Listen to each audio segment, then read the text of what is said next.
Now here's a video I want to make. I was originally going to make a video that was me talking directly to id Software and trying to convince them to add SnapMap for Doom Eternal in a similar style to Double Lift's video where he criticizes League of Legends' constant update. I'm not a League player, but I was inspired by how professional it was and how it was really well made, and I kind of wanted to do something like that for SnapMap and Doom Eternal, but it's just going to take too much time and work, and I don't think it's going to pay off because I don't know if id Software is even going to care. You can watch the video in the link in my description box, but basically I canceled the idea, but I'm going to at least keep my arguments and points in the casual commentary style videos that I do. So let's get to it. I'm going to talk about why Doom Eternal should include SnapMap, and I have some points to make backed up by just researching for evidence. My first reason is SnapMap is part of the Doom series. I can see Doom Eternal will please single player fans from what I've seen in the gameplay reveal, and they have announced competitive multiplayer will make a return, so it will appeal to the multiplayer crowd. But cutting SnapMap for single player DLC feels wrong. When you go back to the Doom 2016's cover, on the back it's actually promoting SnapMap by saying Doom 2016 got near limitless gameplay. What happens if somebody never played a Doom game and they decided to check the back of the box art cover just to understand what the game is about, and they learn the game has a map editor? And what happens? That player enjoys that aspect of Doom, and then that same person finds out Doom Eternal won't have SnapMap. You're losing potential buyers. On the SnapMap Reddit, there are already people planning not to buy Doom Eternal unless it has a SnapMap component. Doom 2016 is a game targeted to the new generation of Doom fans.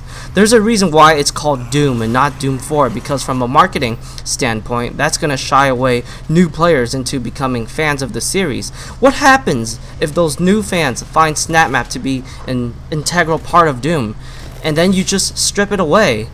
What that means is id Software is hurting the new generation of Doom fans, and they're obviously trying to gain new fans with Doom 2016's SnapMap component. My second reason is showing respect to the SnapMap community. Let's be honest, the map creators are pretty much what makes SnapMap alive. It's what makes people want to play SnapMap, and it's what keeps it engaging every day you log into it. The developers gave us the tool to create our own content, and basically when we did that, we literally created a third game mode for the developer, so it actually has tons of maps for players to play. I feel like as a map maker, we should be respected for our hard work, because I know when we are making maps, we're trying to make it fun for ourselves, but we also want to make sure other players can have fun too. And obviously, mapping takes a long time. I feel like as more time I invest in SnapMap, the more I got attached to it. I definitely like experiencing other people's creativity. I like seeing people trying to help other mappers out with certain quirks they might know, and we all end up knowing how to use SnapMap so well, where we can figure out its strengths and weaknesses, which makes us wonder what a new SnapMap would be. But since there's no more SnapMap in the future, it makes me feel like the developers just used us so they can have a proper third game mode. That's what I mean about showing respect to the SnapMap community. We've done so much for id Software's game, and now they're not going to reward us with an upgraded SnapMap and also isolate the community for the next game. I don't know about you guys, but that just feels wrong. My third reason is make SnapMap a post-launch support idea. I enjoyed id Software's post-launch support during Doom 2016. We got tons of nice updates for SnapMap, although it had its issues at the same time, but it was nice to see so much content was free. I also want to commend id Software for making the DLCs all free, because it was nice to not separate the player base in the multiplayer world, and I personally think this is a practice that more developers should do. id Software has stated that they will provide single-player DLCs for their post-launch support, and I always thought about why not make a special DLC after all the single-player and multiplayer DLC is done, and that special DLC is a standalone SnapMap. SnapMap's updates were a problem during Doom 2016 for players who don't really care about SnapMap, and these long updates became tedious for those players. This is why I believe Doom Eternal should have a standalone game just designed for SnapMap, so it can appeal to players like me who is mostly interested in SnapMap and will go through the long download times. So instead of forcing Doom Eternal to have a huge update that includes SnapMap, just make it a standalone game and people who enjoy SnapMap will download it and go through the process. This can be a great idea for those who still itches for more Doom content, and I think they can use the money they will make when Doom Eternal launches to make a new SnapMap, because I believe they probably used all of their budget and ideas for the initial release of Doom Eternal. Before I move on to my next reason, I do want to talk about mod tools, because id Software has stated that Doom Eternal can have mod support in the future, and that's something they want to do, but they're not sure if it will happen. Mod tools will definitely be more flexible than SnapMap for sure, but it does have its problems. First of all, it's gonna only be required for those who have the game on PC, and they have to have a computer science background to use them. I don't know how many SnapMap authors have a computer science background, but I can tell you one thing. I don't have a computer science background, and I love how SnapMap can allow me to make quality maps without needing one. I also remember Void Runner told me he doesn't have a computer science background, and he makes great maps.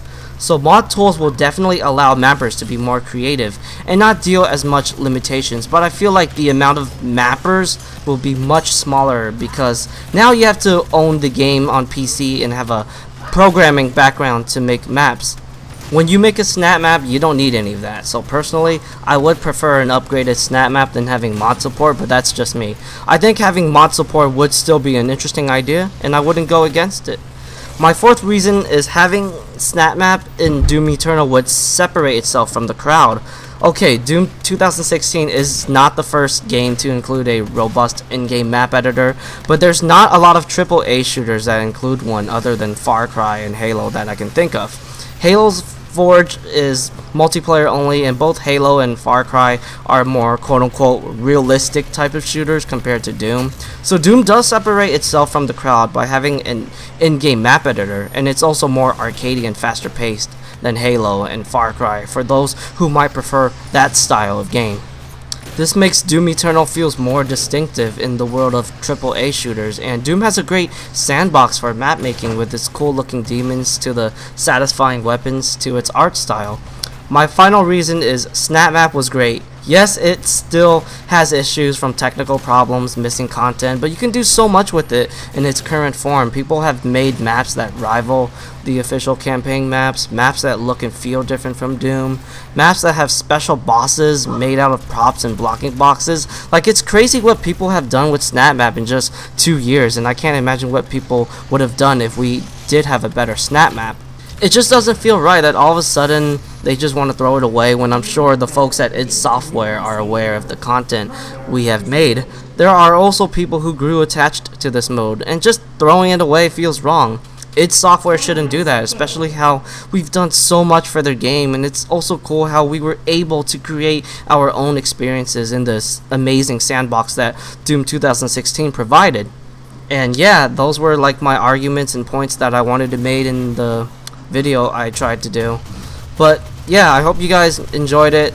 I don't know if we'll ever see a SnapMap in Doom Eternal, whether it's during the development of the game or post-launch support, but I'm still going to get Doom Eternal. The campaign looks fun, and the single-player DLCs were something I wanted in Doom 2016, and it's cool to see them adapt to that idea. I've been a Doom fan since the original game, and I never even knew about its mod support until I saw a picture of Ghostbusters Doom on the internet when I was a lot younger.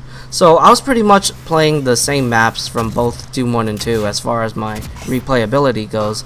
So even though Doom Eternal won't have as much replay value as 2016, I still feel like I could find some sort of replayability in the game. I also heard multiplayer will be different than 2016 according to Polygon, and I hope it'll be fun and better than 2016's.